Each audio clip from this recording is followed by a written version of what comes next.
Tariff নিয়ে ভারতকে লাগাতার দোষারোপ করে চলেছেন প্রেসিডেন্ট ডোনাল্ড ট্রাম্প। ভারতকে বিশ্বের সবচেয়ে বেশি শুল্ক আরোপিত দেশ বলে দাগিয়ে দিয়েছেন তিনি। যদিও এর আগেও তিনি একাধিকবার ভারতের আমেরিকার উপর অত্যাধিক শুল্ক চাপানোর কথা বলেছিলেন। তবে এই ট্যারিফ যুদ্ধের মধ্যেই ট্রাম্পের নাকের ডগা দিয়ে ইউরোপীয় ইউনিয়নের সঙ্গে ভারতের ঘনিষ্ঠতা বাড়ছে। সম্প্রতি ইউরোপীয় ইউনিয়নের প্রধানের সঙ্গে প্রধানমন্ত্রী নরেন্দ্র মোদীর ফোনে কথা হয়েছে বলে জানা গিয়েছে। আর তা নিয়ে উঠতে শুরু করেছে প্রশ্ন, ইউরোপীয় ইউনিয়নের সঙ্গে ভারতের যোগ একেবারেই ভালো চোখে নিচ্ছেন না ওয়াশিংটনের ডিসির তরফ থেকে। ট্রাম্পকে কাঁচকলা দেখিয়ে একের পর এক দান চেলে যাচ্ছে মোদী। ভারতের উপরে ট্যারিফ চাপিয়ে মাতব্বরি করার চেষ্টা করছে আমেরিকা, যদিও তাতে পাত্তাও দেয়নি ভারত। উল্টে দেখা গিয়েছে রাশিয়ার সঙ্গে ভারতের সম্পর্ক আরও উন্নতির পথে এগিয়ে যাচ্ছে। এমনকি এসসিও বৈঠকে রাশিয়ার প্রেসিডেন্ট ভ্লাদিমির পুতিন ও ভারতের প্রধানমন্ত্রী নরেন্দ্র মোদীকে একসঙ্গে কথা বলতে দেখা গেছে। এসসিও সামিটে বিশেষভাবে আকর্ষণের কেন্দ্রে থেকেছেন মোদী ও পুতিন। আর সেই সব দেখেই মাথা ঘুরে গিয়েছে আমেরিকার প্রেসিডেন্ট ডোনাল্ড ট্রাম্পের। তারই মধ্যে আরও একটি খবর সামনে এসেছে। বৃহস্পতিবার ইউরোপীয় কাউন্সিলের প্রেসিডেন্ট অ্যান্টনিও কোস্টা ও ইউরোপিয়ান কমিশনের প্রেসিডেন্ট উর্সুলা ভন ডের লেয়েনের সঙ্গে কনফারেন্সে কথা বলেন Narendra Modi. Von der Leyen social মিডিয়ায় এটি পোস্ট করেন। তাতে লেখেন, প্রধানমন্ত্রী নরেন্দ্র মোদীর সঙ্গে কথা বলতে পেরে আনন্দিত। প্রেসিডেন্ট জেলেনস্কির সঙ্গে ভারতের অব্যাহত যোগাযোগকে আমরা আন্তরিকভাবে স্বাগত জানাই। রাশিয়াকে তার আগ্রাসনের যুদ্ধের অবসান ঘটাতে এবং শান্তির পথে এগিয়ে যেতে সাহায্য করার ক্ষেত্রে ভারতের গুরুত্বপূর্ণ ভূমিকা রয়েছে। রাশিয়া থেকে তেল কেনার জন্য আমেরিকার রোষের মুখে পড়েছে দিল্লি। ট্রাম্পের প্রশাসন ভারতের ওপর 50% ট্যারিফ চাপিয়েছে। সেই জায়গা থেকে ইউরোপের দুই তাবড় ব্যক্তিত্বের সঙ্গে মোদীর ফোন আলাপ অত্যন্ত তাৎপর্যপূর্ণ বলে মনে করছেন বিশেষজ্ঞরা।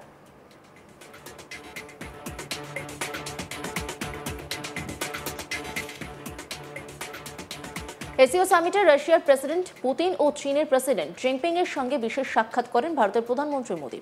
এদিকে সদ্যই ইউরোপের দেশ জার্মানির সফরে যান ভারতের বিদেশমন্ত্রী এস জয়শঙ্কর। এরপরই ইউরোপীয় ইউনিয়নের প্রধান উর্সুলা ভন ডের লেয়েনের সঙ্গে এদিন প্রধানমন্ত্রী নরেন্দ্র মোদীর ফোনে কথা হয়। ইইউ প্রধান বলেছেন যে উভয় পক্ষে 2026 সালে যত তাড়াতাড়ি সম্ভব পরবর্তী ইইউ ভারত শীর্ষ সম্মেলনে একটি যৌথ কৌশলগত এজেন্ডা নিয়ে একমত হওয়ার পরিকল্পনা করছে। ভারত ইউই পরবর্তী সামিটে আসার জন্য ভারতে আমন্ত্রণ জানান প্রধানমন্ত্রী মোদী। ইউরোপীয় বাণিজ্য কমিশনার মারোস সেফকোভিচ আগামী মাসে বাণিজ্য মন্ত্রী পীযূষ গোয়েলের সঙ্গে আলোচনার অগ্রগতি পর্যালোচনা করতে ভারত সফর করবেন বলে আশা করা হচ্ছে।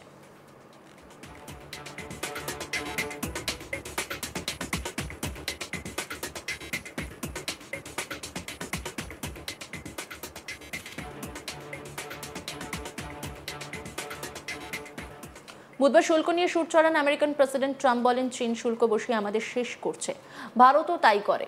আমি সবচেয়ে ভালো বুঝি কে কিভাবে শুল্ক বসাচ্ছে।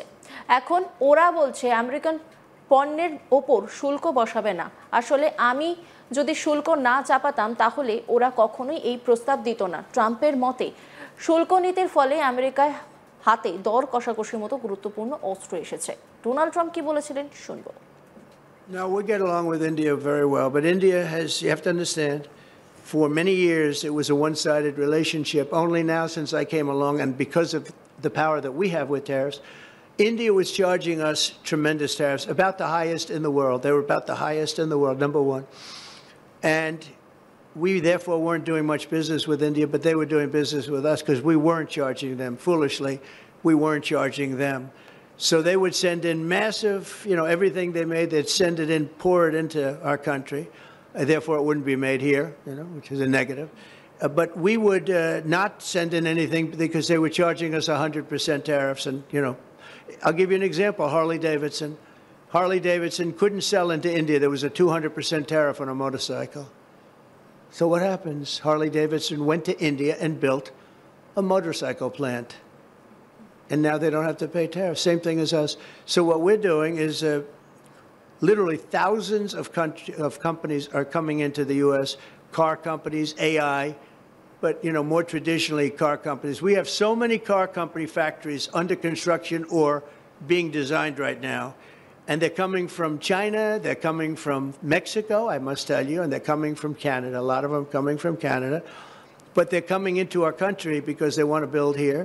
And they want to build here for two reasons. Number one, they'd like to be here. And number two, the tariffs are protecting them. And number three, they want to avoid paying tariffs. When they build their cars here, they don't have any tariffs to pay. You know, when you build here, you don't have any tariffs.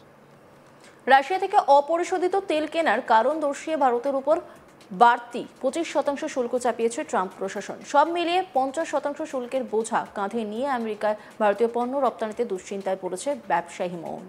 যদিও প্রধানমন্ত্রী বারবার আশ্বাস দিয়েছেন দেশের কৃষক, ছোটখাটো ব্যবসায়ী, ক্ষুদ্র শিল্পের স্বার্থের সঙ্গে আপোষ করবে না ভারত। আমেরিকার এই স্বার্থকে অন্যায্য ও অযৌক্তিক বলে আখ্যা দিয়েছে ভারত। মঙ্গলবার এক রেডিও শোতে সাক্ষাৎকারে ট্রাম্প বলেন, ওরা আমাদের উপর শুল্ক আরোপ করেছে। চীন, ভারত, ব্রাজিল এরা শুল্ক আরোপ করে আমাদের অর্থনীতিকে শেষ করে দিচ্ছে।